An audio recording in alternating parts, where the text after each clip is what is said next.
మనం చూసుకుంటున్నాం 4 రోజుల నుంచి కూడా ఈ టైటిల్ తోనే చర్చకైతే దారితీసిన ఇడుపు కాగితం అంటే ఏంటో తెలియదు. అలాగే దీన్ని ఆంధ్రాలో దీనికి సబ్ టైటిల్స్ ఇస్తారా, ఇలాంటి కామెంట్స్ అన్ని చూస్తున్నాం. ఈ కామెంట్స్ అన్నిటిని ఎలా చూస్తారు? అమ్మా, ఇప్పుడు ఒకే భాషలో మనకు అర్థం కాని పదాలు ఎన్నో ఉంటాయమ్మా. అంత మాత్రం చేత వాటిని మనం ఇప్పుడు రావి శాస్త్రి అనే గొప్ప రచయిత కళింగాంధ్రలో సొమ్ములు పోనాయండి అని నవల రాశాడు. మామూలుగా తెలంగాణలో సొమ్ములు అంటే ఆభరణాలనే తెలుసు. సొమ్ములు అంటే పశువుల్ని కూడా సొమ్ములు అంటారని మనకు తెలియదు.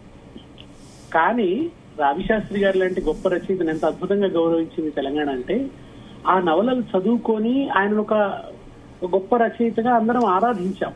అట్లాగే అక్కడి నుంచి రాయలసీమ నుంచి అద్భుతమైన నవలలు రాశారు. కేతు విశ్వనాథ రెడ్డి గారు లాంటి వాళ్ళు కథలు రాసినారు. చాలా మంది, అనేక మంది కథా రచయితలు. అవన్నీ చదువుకున్నాం, గౌరవించాం, తెలుసుకున్నాం. ఆయా ప్రాంతాలు, ఆ ప్రాంతాల్లో ఉండేటువంటి మాండలికాలు, ఆ మాండలికాల్లో ఉండేటువంటి సొగసు, వీటిని తెలుసుకొని ఎంత గొప్ప తెలుగు మనది అనుకున్నాం. ఇన్ని ప్రాంతాల యాసలతో, ఇంత వైవిధ్యవంతమైన మాండలికాలతో ఉన్న అద్భుతమైన తెలుగు కదా మనది అని సంతోషించాం. కానీ ఈ అవమానకర వైఖరి ఉంది చూడండి. ఈ భాష బాగలేదు, వీళ్ళది అనాగరిక భాష, వీళ్ళది అర్థం కాదు, వీళ్ళది సినిమాలకు పనికిరాదు, వీళ్ళది రేడియోలకు పనికిరాదు, వీళ్ళది రచనలకు పనికిరాదు అనే ఒక వికృత వైఖరి ఆంధ్ర ప్రాంతాల్లోని కొంతమంది మెదళ్లలో ఇంకా ఉందమ్మా. అందరినీ నిందించడం కూడా సరికాదు. కొంతమందిలో ఈ అహంభావం ఉంది. కొందరికి రాజకీయ ఆధిపత్యం మీద ఆకాంక్ష ఉంది, ఆర్థిక ఆధిపత్యం మీద ఆకాంక్ష ఉంది, హైదరాబాద్ మీద వాళ్ళ హక్కులు పోయినాయనే దుగ్ధం ఉంది, తెలంగాణ ఏర్పడడం జీర్ణం కావటం లేదు, తెలంగాణ వాళ్ళు తమ అస్తిత్వాన్ని గొప్పగా చెప్పుకోవటం కూడా జీర్ణం కావటం లేదు. వీటన్నిటిలోంచి ఈ వెక్కిరింతలు, ఈ అవహేళనలు, ఈ వ్యంగ్యాలు ఇంకా ఒక సెక్షన్ ఆఫ్ పీపుల్ కొనసాగిస్తున్నారు. దాంట్లో భాగంగానే ఇడుపు కాగితం అన్నదాన్ని వాళ్ళు ఆ విధంగా ట్రోల్ చేశారు. నిజానికి ఏముందమ్మా, విడుపు అనేది ఇడుపు, కొంచెం యాసలో ఇడుపు అంటాం, విడుపు అన్న దాన్ని. విడిపించే కాగితం, దాంపత్య బంధం నుంచి ఇద్దరు విడిపోదలుచుకున్నప్పుడు రాసుకునే కాగితం విడుపు కాగితం. ఇది అర్థం కాకపోవడానికి కూడా అంత పెద్ద ఏం సమస్య లేదమ్మా.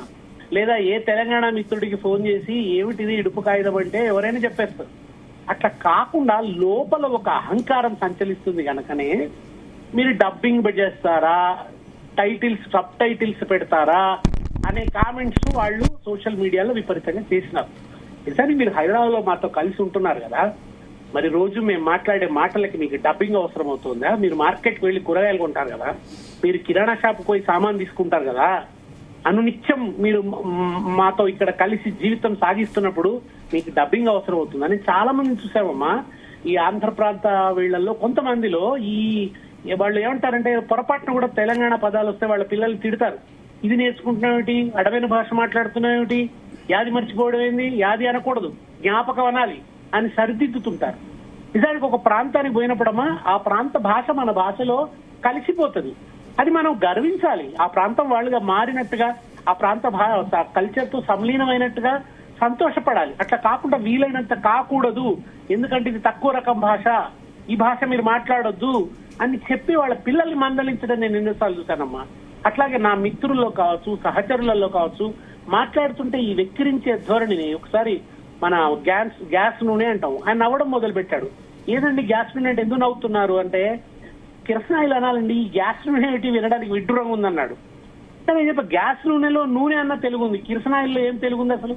ఉన్నదంతా ఇంగ్లీషే కదా. కాళోజీ ఎప్పుడో కవిత రాశాడమ్మా, వాక్యంలో 3 పాళ్లు ఇంగ్లీషును వాడుకుంటూ ఉర్దూ పదం ఒకటి దొరలగానే హీహీ అని ఇగిలించాడు, వహ్వారే సమగ్రాంధ్ర వాదుల ఔదార్యము అని రాశాడు.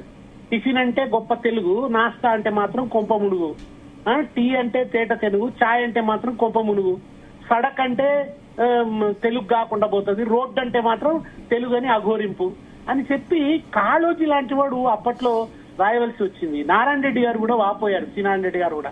ఆయన ఒకసారి ఎక్కడో సభలో కృతజ్ఞతలు చెప్తే నువ్వు ఇవన్నీ మార్చుకోవాలన్నాయా అని చెప్పి ఆయన వెక్కిరించినారట. ఇవాళ మీరు సినిమాల్లో చూడండి, కొంతమంది హీరోలకి వాళ్ళ యాస తప్ప ఏం మాట్లాడరాదు. కొంతమంది కమెడియన్స్ కి వాళ్ళ యాసలో తప్ప, వాళ్ళు పచ్చి యాస ఒకటి రెండు ఒక జిల్లాలో ఒక మండలంలో మాట్లాడే భాషనే వాళ్ళు సినిమాల్లో వాడుతూ చలామణి అవుతూ పేరు తెచ్చుకుంటున్నారు. దాన్ని అద్భుతంగానే చూపిస్తారు. కానీ తెలంగాణ వాళ్ళు మాత్రం ఆ మాటలు మాకు అర్థం కావు చాలా వరకు. అవి మాకు ఇబ్బందిగా ఉంటుంది అవి వింటున్నప్పుడల్లా కూడా. మరి అదేటో అయినా కానీ మేము ఎవరు అనలేదే ఇది విడ్డూర భాష, వికృత భాష అని వెక్కిరించలేదే. పైగా తెలంగాణ వాళ్ళు చాలా మంది కాస్త ఆంధ్ర భాషను అనుకరిస్తుంటారు. ఎందుకంటే ఎక్కడో వీళ్ళ మనసులో కూడా ఇన్నేళ్లుగా న్యూనత ఏర్పడిపోయింది ఈ ధోరణి వల్ల. నవలలలో ఆ భాషనే ఉండడం వల్ల, సినిమాల్లో ఆ భాషనే ఉండడం వల్ల, రేడియోలో ఆ భాషనే ఉండడం వల్ల ఓ న్యూనత ఏర్పడిపోయి తెలంగాణ వాళ్ళు కూడా మాట మార్చుకోవాల్సిన, తమ సహజ సిద్ధమైన భాషలో మాట్లాడడానికి ఆయాసపడాల్సిన అన్యాయమైన వాతావరణం ఏర్పడ్డది. దాని నుంచి ఇప్పుడిప్పుడే బయటపడి కాస్త గొంతు సవరించుకొని సొంత భాషలో మాట్లాడే ప్రయత్నం చేస్తున్నారు, సినిమాలు తీసే ప్రయత్నం చేస్తున్నారు. ఆ సినిమాకు ఒక టైటిల్ పెట్టినారు. దానికి ఇంత ఓర్వలేనితనం ఎందుకు? ఎందుకింత విషం కక్కడం? ఎందుకింత అహంకారాన్ని వెళ్ళగక్కడం? అది వాళ్ళ తెలంగాణ ప్రజల కడుపు మండిస్తున్నది, గుండెకు గాయం చేస్తున్నది. ఇది మంచిది కాదు. ఈ ఆధిపత్య భావన నుంచి బయట రండి, ఈ సుపీరియారిటీ కాంప్లెక్స్ నుంచి బయటకు రండి. బయటకు వచ్చి ప్రతి భాషలో సౌందర్యం ఉంది. కళింగాంధ్ర భాష అద్భుతంగా ఉంటది, రాయలసీమ మాండలికం గొప్పగా ఉంటది, తెలంగాణ మాండలికంలో కూడా గొప్ప తీయదనం ఉంది, ఉర్దూ తెలుగు కలవడంలో ఒక రకమైనటువంటి తీయదనం ఉంది. ఇది అర్థం చేసుకొని అట్లంటే మన భాషలో ఎప్పుడో సంస్కృతం కలిసింది, అనేకమైన ఇంగ్లీష్ పదాలు కలిపి వాడుతున్నాం. మీరు మాట్లాడే చోట మీకు తమిళ ప్రభావం ఉంటది. మిమ్మల్ని పోర్చుగీస్ వాళ్ళు పరిపాలించారు, పోర్చుగీస్ పదాలు ఉన్నాయి. మీరు మాట్లాడేటప్పుడు ఫ్రెంచ్ పదాలు ఉన్నాయి, లేకుంటే ఇంకేవో ఇంగ్లీష్ పదాలు వచ్చి చేరినాయి, చాలా ఉన్నాయి. ఇట్లా బాల్చి తన్నేశాడు అంటారు. ఇది ఎక్కడి సామెత? అది ఇంగ్లీష్ నుంచి వచ్చింది, అది తెలుగు సామెత కాదు. అది అట్లనే తెలంగాణలో ఉర్దూ పదాలు చాలా కలిసి ఉంటాయి. ఇంతెందుకు ఆంధ్ర వాళ్ళు మాట్లాడే తెలుగులో కూడా చాలా ఉర్దూ ఉంటది. ముఖ్తసరిగా చెప్పాడండి అంటారు. ముఖ్తసర్ అనేది ఉర్దూ, తెలుగు కాదది. అది తెలియదు వాళ్ళకి ఆ విషయం. మనం కూడా ఉర్దే వాడుతున్నామని తెలియదు. మీరు ఎవరి ఇలాకా, ఎవరి తాలూకా అంటారు. తాలూక్, ఇలాకా, చెప్పల్, సరాసరి అంటే సరాసర్, ఇలా ఎన్నో నికాల్సైనా, నికాలస్ అంటే ఇవన్నీ ఉర్దూ అమ్మ. ఇది ఉర్దూ అని కూడా లేకుండా తెలంగాణ వాళ్ళు ఉర్దూ మనం బనాయించుడు, సోంచాయించుడు, సంజాయించుడు లాంటి అంటే ఉర్దూ పదాలకు ఇంచు ప్రత్యయం చేర్చి వాడతాం. వాటిని వెక్కిరిస్తారు. ఇప్పుడు మీరు గోదావరిని గోదావరి అంటారు, గోదావరి ఎక్కి వచ్చానండి అంటారు. అదేం తెలుగు? మరి ఇవాళ టీవీలలో యాంకర్లు మాట్లాడుతున్నది ఏం తెలుగు? ఎవరు సరైన తెలుగు మాట్లాడుతున్నారు? తెలంగాణ వాళ్ళు మాత్రం వాళ్ళ గ్రామీణ అచ్చమైన సౌందర్యంతో ఉన్న, మటివాసంతో ఉన్న తెలుగు మాట్లాడంగానే మాత్రం ఈ వెక్కిరింతలేమిటి? ఈ వెక్కిరింతల మానసికత నుంచి బయటపడాలి. నిజమైన తెలుగు, అందమైన తెలుగు, శ్రామిక భాషగా ఉన్న తెలుగు, పల్లెపట్టుల్లో ఉన్న తెలుగు, ఆ సౌందర్యాన్ని తెలుసుకునే ప్రయత్నం చేయాలి. ఆ సంస్కారం లేనప్పుడు నోరు మూసుకొని కూర్చోవాలి, ఎవరన్నా అడిగి తెలుసుకోవాలి. అంతేగాని అహంకారపు వ్యాఖ్యలు, అవహేళనలు చేస్తే మాత్రం తీవ్రమైన ప్రతిఘటన వస్తుందమ్మా.